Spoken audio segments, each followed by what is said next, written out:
laulal hawa lam turi dam'an ala talalin wala arik tali dzikril bani wal alami. Laulal hawa lamun orak anak al hawa utawi hawa kang ngedorong rasa cinta iku maujud, lam turik mangka ora bakal ngocoraken sira dam'an ing banyu mata ala tolalin sabab lantaran ningali patilasane Kanjeng Nabi, wala arik talan ora turu-turu sira ora merem-merem sira sebengi-bengi lidikril bani karena kainget-inget kayu panen wal alamilan gunung-gunung. Alhamdulillah sampai kita kepada bait yang kelima, yaitu di mana bait di sini Ki Musannif akan menceritakan tentang hal ikhwal pribadinya, hal ikhwal yang dialami oleh batinnya, oleh jiwanya, yang dirasakan oleh raganya, yaitu cinta beliau kepada Rasulullah yang sangat menggebu-gebu. Laulal hawa lam turid dam'an ala tolalin. Kalaulah bukan karena ada bibit cinta yang sangat besar di dalam hati, tak mungkin kamu berlinang air mata hanya karena melihat bekas-bekas peninggalan Nabi Muhammad sallallahu alaihi wasallam. Wala arik lidzikril bani wal alami. Dan engkau pun tak tertidur semalaman, tak pernah terpejam matanya semalaman hanya karena teringat pohon banin dan hanya teringat gunung-gunung yang pernah ditempati dan disinggahi oleh Rasulullah sallallahu alaihi wasallam. Di sini Ki Musannif pada bait ini Ki Musannif akan menceritakan atau menghikayatkan, menjelaskan tentang ikhwal pribadinya, yaitu yang dirundung cinta kepada Rasulullah sallallahu alaihi wasallam, tentang keprihatinannya dan tentang cintanya yang makin hari makin membesar, makin hari makin bergejolak, makin hari makin membara, makin hari makin menggebu-gebu. Sehingga kata Ki Musannif, laulal hawa lam turid dam'an ala tolalin. Laulal hawa, karena kalau tidak ada hawa atau cinta rasa yang sangat menggebu-gebu di dalam hati, maka tidak mungkin air mata itu mengalir hanya sekedar atau hanya karena melihat bekas-bekas peninggalannya. Ini Ki Musannif menggambarkan hal yang sangat wajar. Biasanya orang ketika jatuh cinta atau kita cinta kepada orang tua kita, maka ketika kita melihat bekas-bekas tempat peninggalan, ketika kita masuk ke dalam satu tempat yang pernah ditinggali, yang pernah disinggahi oleh orang tua kita, maka kita akan teringat kepada orang tua kita, dan kita pun ikut merasa terenyuh dalam hatinya, sredet dina hate mengingat pada orang tua yang kita cintai. Atau karena kita melihat atau bayangannya seperti ini.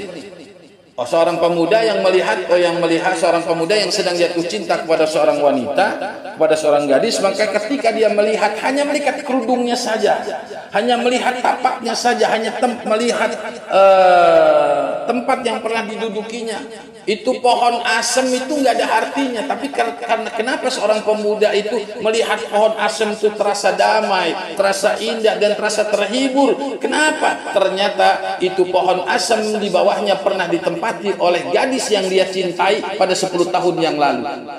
Nah, ini gambarannya seperti itu, gambaran yang sangat wajar. Dan di samping itu Ki Musannif juga mengajarkan kepada kita. Mengajarkan apa?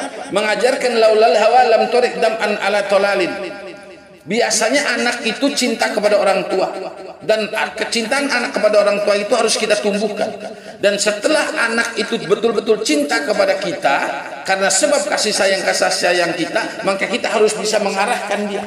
Bagaimana cara mengarahkannya setelah kita tidak ada?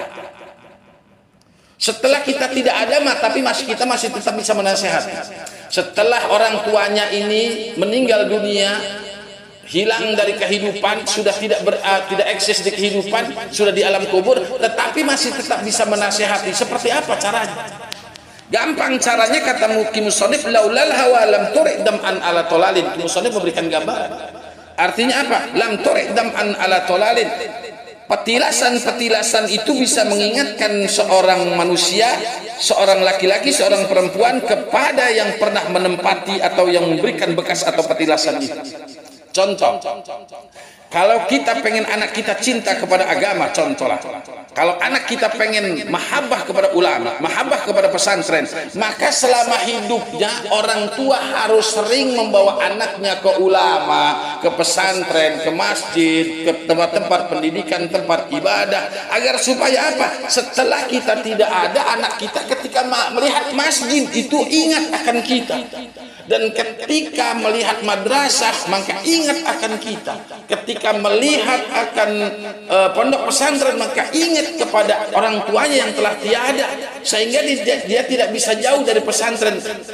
Ingin mengingat orang tuanya sehingga datang ke pesantren, ingin mengenang orang tuanya sehingga dia ke masjid, ingin mengenang orang tuanya sehingga dia ke madrasah, ke tempat-tempat ibadah. Oleh karena itu biasakan anak-anak kita bawa ke tempat-tempat ibadah, tempat-tempat pendidikan, tempat-tempat amar ma'ruf nahi mungkar, supaya kita, anak-anak kita ini tetap mengingat kita, dan di saat mengingat kita pun dia berbuat kebaikan. Nah, ini mengajar secara tidak langsung. Inilah yang disebut nasihat setelah kematian. Ini sekarang kita orang-orang tua ini, apakah sudah mempersiapkan nasihat setelah kematian? Kalau lagi hidup kita bisa memberikan nasihat, tapi nasihat setelah kematian ini yang paling penting. Bagaimana cara memberikan nasihat setelah kematian kita? Yaitu dengan sering kita membawa dia ke tempat-tempat ibadah, dengan sering membawa dia anak-anak kita ini ke tempat-tempat yang diridhoi oleh Allah, tempat-tempat pendidikan agama, supaya kelak setelah kita tidak ada, maka anak kita ketika melihat pesantren itu perasaan diberikan nasihat, ketika melihat masjid perasaan dia diberikan nasihat oleh orang tuanya yang telah tidak ada.